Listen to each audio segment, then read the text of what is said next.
আরিফিন শুভর সাথে আমার এই ছবির বাইরেও এর আগে আমি ও যখন নাটক করেছে, নাটকেও আমার সাথে একসাথে কাজ করার অভিজ্ঞতা হয়েছে। দর্শকরা বিচার করবেন তাদের নিজস্ব জায়গা থেকে, নিজস্ব ভালো লাগা থেকে। সংক্ষেপে জানতে চাবো, ভাইয়া যখন এন্ট্রি হলো তখন কেমন লাগছিল? সবাই তো চিৎকার করছিল, আপনার কেমন লাগছিল দেখে লুকটা? ক্যারেক্টারটা নেগেটিভ। ভাইয়া হচ্ছেন বিশিষ্ট ভদ্রলোক, ইমেজের একজন পার্সন। এটা খুব একটা সত্যি কথা যে আমি কিন্তু বারবার আইজুল হাকিমের প্রেমে পড়ি। অবভিয়াসলি একজন আইজুল হাকিম এই সময়ে এসে 10 পাওয়ার যোগ্যতায় রাখেন এবং এই চরিত্রটি তাকে 10-10 পেতে আরো বেশি মানে সাপোর্ট করেছে। ফিল্মকে আপনারা দেখছেন, তার গান, তার জেস্টার। আমি তো তোমার জন্য হলিউড বলিউড হচ্ছে পারফেক্ট। অনেক মারামারি, কাটাকাটি, হানাহানি এবং পক্ষ বিপক্ষ, কিন্তু দিন শেষে যেটা হয় ওই যে বিশেষ করে আর্জেন্টিনা ব্রাজিল যখন থাকে সে তো ডিফারেন্ট। আর্জেন্টিনা আগ্রহের সঙ্গে গ্রহণ করে, মানে তার এন্ট্রিটা যদি উপভোগ করে, আমার কাছে মনে হয় যে সেই জায়গা থেকেই কিন্তু চরিত্রটা আসলে দাঁড়িয়ে যায়। তা আমার এন্ট্রিটাও ঠিক একইভাবে, আমার ইন্ট্রোডাকশনটা যখন ছবিতে যেভাবে হয়েছে এবং শেষ পর্যন্ত এই ক্যারেক্টারটাকে যেভাবে গল্পে টেনে নিয়ে যাওয়া হয়েছে, আমার কাছে খুবই ভালো লেগেছে। এবং দর্শকদের যে আগ্রহ, সেই আগ্রহের জায়গায় আমি অত্যন্ত আনন্দিত। আমার কাছে খুব ভালো লাগছে। আপনি যখন এন্ট্রি নিলেন, আমরা যে হইহুল্লোড়টা দেখলাম, সাধারণত যখন নায়কের এন্ট্রি হয় তখন আমরা এই হইহুল্লোড়টা দেখি। আপনার ক্ষেত্রে যেটা হলো, এটা কি আগে থেকে কি আপনি এটা মানে এক্সপেকটেশন ছিল কিনা যে এই ধরনের একটা এন্ট্রি হবে বা সবাই না, আমার যে ক্যারেক্টারের যে ইন্ট্রোডাকশন, সেই ইন্ট্রোডাকশনটা তো নির্দেশক সাইফ চন্দন এভাবেই ভেবেছেন যে আমার ক্যারেক্টারের বর্ণনার সাথে সাথে তাকে ভিজুয়ালি এভাবে আনা হবে। কিন্তু স্ক্রিনে যখন আমার চরিত্রটি আসবে বা আমি এন্ট্রি নেব, দর্শকদের মধ্য থেকে এরকম উল্লাস মানে আসবে, এটা কিন্তু আমি কখনো এক্সপেক্ট করিনি, আশা করিনি।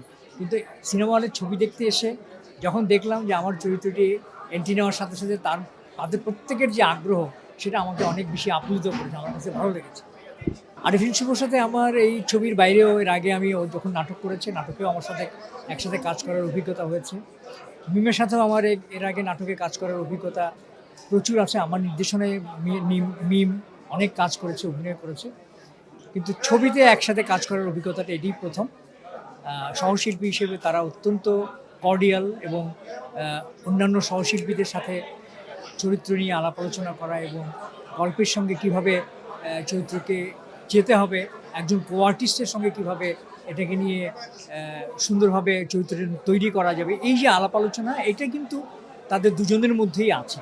সুতরাং আমার বিশ্বাস যে তাদের এই যে আগ্রহ, এই আগ্রহের কারণেই দর্শকদের কাছে তারা তাদের চরিত্রটিকে নিয়ে সুন্দরভাবে উপস্থাপন করতে পেরেছেন এবং দর্শকদের ভালো লাগা তাদের প্রতি আছে এবং ওই চরিত্রগুলোর প্রতি আছে।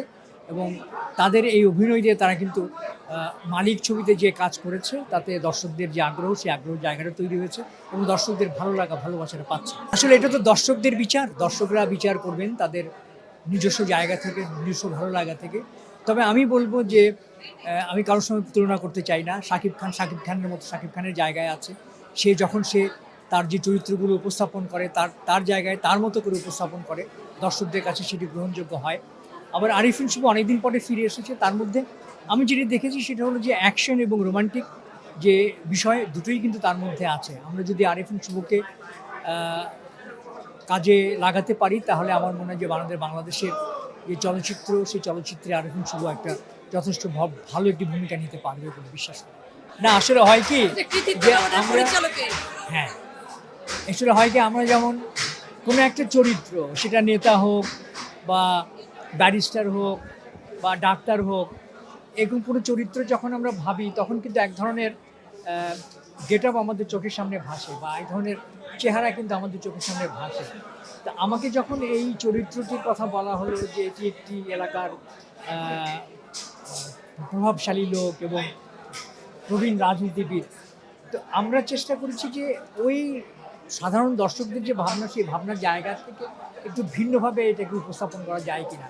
তো সেই ক্ষেত্রে আমি কৃতিত্ব পুরোটাই দিতে চাই ডিরেক্টরের উপরে। ডিরেক্টরের মাথা থেকে এই ভাবনাটি এসেছে যে আমরা এই ধরনের একটি লুকে যদি আপনাকে দেখতে পারি, তাহলে হয়তো দর্শকদের কাছে আপনাকে ভিন্নভাবে উপস্থাপন করা যেতে পারে। সাধারণত দর্শকরা তো আমাকে ভিন্ন একটা ইমেজে সাধারণত দেখে থাকে, এরকম লুকে কখনো আমাকে দেখে নাই। যে কারণে দর্শকদের কাছে এক ধরনের আগ্রহ তৈরি হয়েছে এবং আমার নিজের কাছেও ভালো লেগেছে এইরকম লুকে অভিনয় করতে পেরে।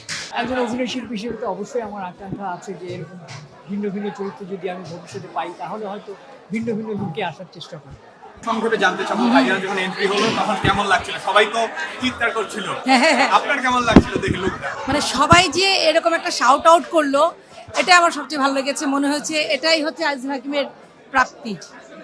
এই ছবির মধ্যে ভাইয়ার অভিনয়ের মধ্যে কোনো ভিন্নতা খুঁজে পেয়েছে কিনা?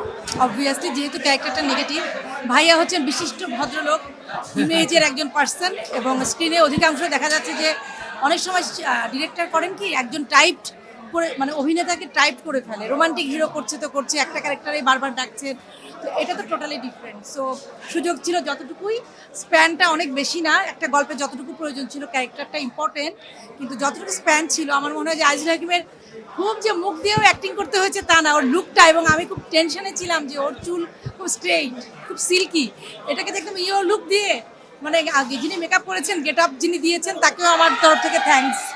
দশে কত দিবেন ভাইয়া? অবভিয়াসলি একজন আজিজুল হাকিম এই সময়ে এসে 10 পাওয়ার যোগ্যতায় রাখেন, এবং এই চরিত্রটি তাকে 10-এ 10 পেতে আরও বেশি মানে সাপোর্ট করেছে।